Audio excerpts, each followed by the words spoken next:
Friends, నేను మీ smiley. Friends ఎలా ఉన్నారు? అందరూ బాగుండాలి, అందులో నేను ఉండాలి. ఫ్రెండ్స్, ఈరోజు జీవిత సత్యం. ఎన్నో జన్మల పుణ్యఫలమే ఈ మానవ జన్మ. నీ మాటలు గౌరవాన్ని పెంచాలి. నీ వల్ల నలుగురు బాగుపడాలి. నువ్వు ఉన్నా లేకున్నా నిన్ను జన్మ జన్మలకు గుర్తుంచుకోవాలి. ఆ జన్మ కావాలి ప్రేమతో జయించు మనుషులని.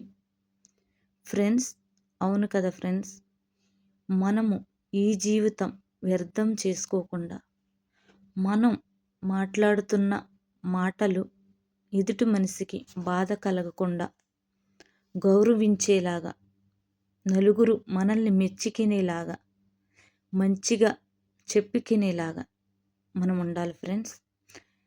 ఫ్రెండ్స్, ఈ వీడియో మీకు ఎలా అనిపించింది అన్నది కామెంట్ సెక్షన్లో కామెంట్ చేయండి ఫ్రెండ్స్. నచ్చితే లైక్ చేయండి, షేర్ చేయండి, సబ్స్క్రైబ్ చేసుకోండి ఫ్రెండ్స్. నేను మీ స్మైలీ. నెక్స్ట్ వీడియోలో మళ్ళీ కలుద్దాం. Bye friends.